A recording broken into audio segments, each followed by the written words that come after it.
Welcome to Check In with Bryan. This week I'll be investigating the relationship between Czech Republic and St. Martin.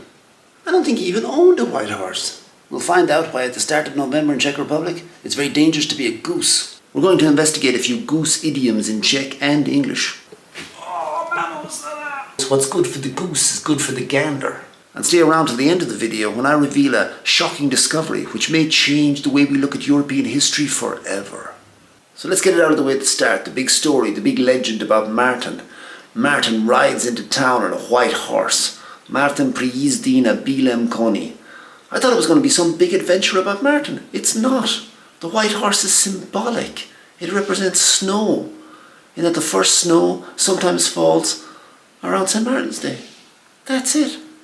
So who was St. Martin? St. Martin of Tours was born in the 4th century in Hungary. And he was all round just a good guy. Anybody who ever met Martin and talked to him, when Martin left our company, they all had the same impression. Oh, what a nice guy. Martin was a soldier in the Roman army, and one day as he approached the city of Amiens, he saw a beggar dressed in rags. Martin thought to himself, "Isn't anybody going to help that poor man?" Martin decided to cut his cloak in two and give half to the beggar. Later that night he had a dream. Jesus came to him and said the man that he had helped on the road that day, giving him half his cloak, was none other than Jesus himself. After this dream, Martin's life as a soldier was effectively over. He decided to become a big-time Jesus fella, and he dedicated his life to spreading the word of God and doing good deeds for people. Martin was so successful at this that the big bosses in the Catholic Church decided to make him a bishop. Martin Bow was a modest man, a quiet man. He wanted to live a quiet life and just help people. He didn't want people to make a big fuss of him. So when he heard that a delegation of people were coming to visit him, to make him a bishop, well, he decided to hide. Now, Martin had a lot of fine characteristics and fine talents. He was a good soldier by all accounts. He was good at horse riding. He was a wise and generous man.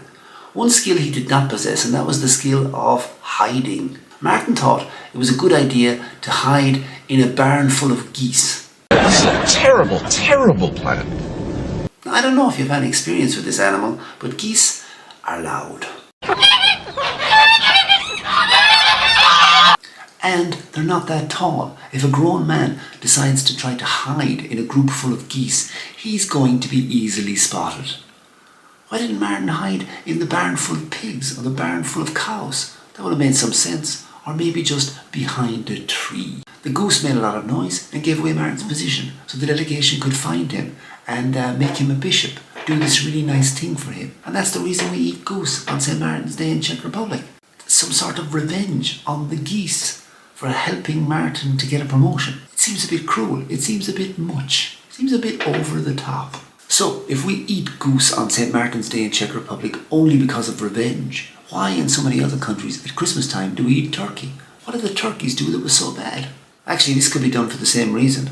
I know that up until recently in Ireland, the goose was the preferred meat on Christmas Day.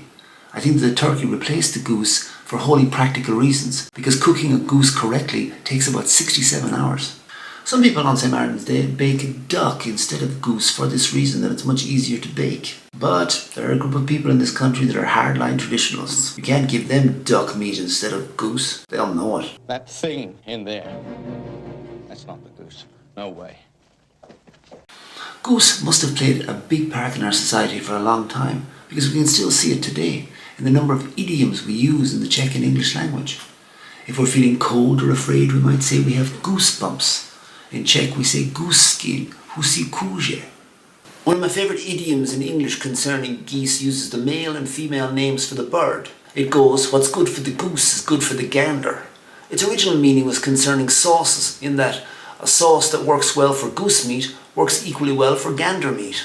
These days we mainly apply it to people's behaviour, in that if this person can behave in a certain way, then it's alright for me as well. For example, if my wife can spend 2 evenings a week in the pub with her friends, then I can too. What's good for the goose is good for the gander.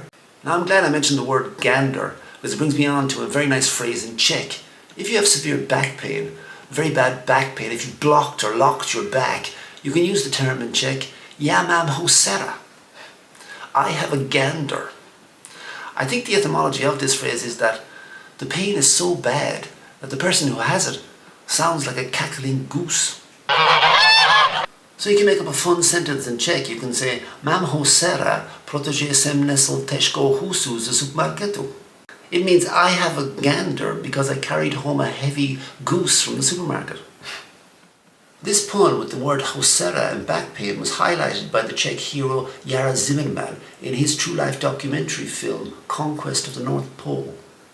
Another nice Czech phrase concerning geese is "Ču mi jak husa do flašky."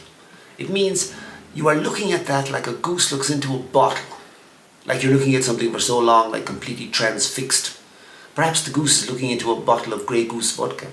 Actually, this is the phrase I shout at tourists when I'm walking through Staromeska, Old Town Square, when the tourists are staring like geese at the astronomical clock.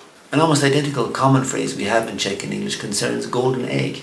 In English, the phrase is killing the goose that lays the golden egg. In Czech, it's slightly different in that it's a hen and not a goose. Zarisnot slepici, tera snashi zlata vajca. Cut up or slaughter the hen that lays the golden egg. In both languages, it means that you've destroyed something that brings you a steady income for short-term gain. When I was growing up in Ireland, I used to hear people use phrases like "we'll be goosed" or "we're goosed," in that, like, if we didn't complete a task in time or get a project finished on time, we'd be in a lot of trouble. I thought this was the main meaning of this phrase, but until recently, I actually found out the literal meaning of the term "to be goosed." It literally means goosing someone is to come up behind them and startle them by poking your finger in between their buttocks.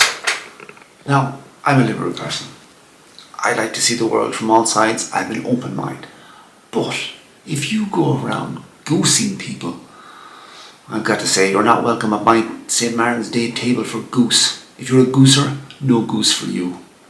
It's time right now to talk about a huge Czech historical figure. This man, Jan Hus. If you plan to live in this country or even just visit, you really should know something about this man. Jan Hus was a theologian and philosopher. He later went on to be a church reformer. His teachings inspired Hussitism and later paved the way for Protestantism. Now, look at his name. It's Jan Hus. If you translate that into English, it is John of Geese. Obviously, he had a big connection with geese. He loved geese. And St. Martin's actions when he was being made a bishop by the Catholic Church. Catholics and Protestants don't get along very well. I should know this. I'm from Ireland.